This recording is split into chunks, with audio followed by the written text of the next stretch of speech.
Hi, welcome to the Shelly Studio and week 2 of Inktober. Another 7 inky projects. If you haven't watched my first one, I decided I was going to make inky marks for Inktober, following a prompt from Balthazar Designs. Balzer Designs. Julie Fayfan Balzer. Anyway. I'm following her prompts, though I think she was doing like jelly printing sort of thing.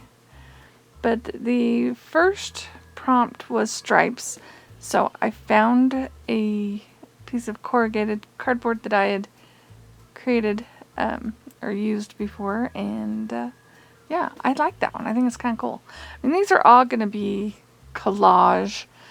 They're done on rice paper, and I figured they'd end up in some collage somewhere. Now, the next prompt was layered. The only thing I could think of was to draw on there with a Sharpie. I wanted to make sure it was permanent since I am planning on collaging them. I wanted something that would be permanent. And these are acrylic inks, by the way. I did find 2 that in there that are not acrylic ink. It said pigment ink. Okay, you guys can tell me, is it pigment ink that doesn't bleed, or does that bleed? I can't remember. Anyway, so yeah, I'm just gonna stamp on here and make some marks. And there we have it. They're not all pretty. I am doing this in rainbow color too, of all my acrylic ink that I got on clearance a long time ago. And yeah, so I'm in the yellows right now. The next prompt was newest. So technically this isn't well, it might be the newest. I don't know. It's just never been used, so I figured it was pretty darn new. And that is a shelf lining that makes great marks. See, isn't that cool? I think it makes great marks.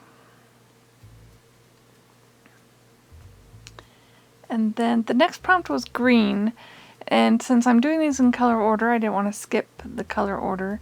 So I found a green stamp, and it's some sort of beetle. And doesn't work real well. Like, the first is just like a blot. But then it starts to get more definition as the ink gets less and less on the stamp. So, who knows where it will end up. Just adding a little to the other side.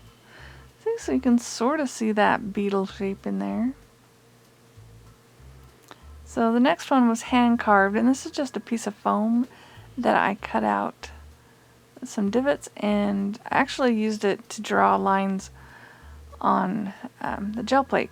But yeah, it's hand carved, and it's making great little squares all over my page. So is anybody doing Inktober? We're at the end of week 2. Be fun to see what you're doing. I am posting these on Instagram, so maybe I'll see you over there. Alright. So the next one is geometric. Darn, because that one could have been geometric. It was squares.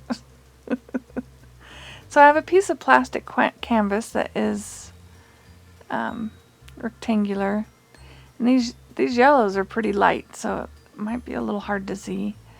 But I just decided I would stamp this plastic canvas. It's not working too well, but you're getting a little bit of the grid pattern, which is geometric, right? That counts, right?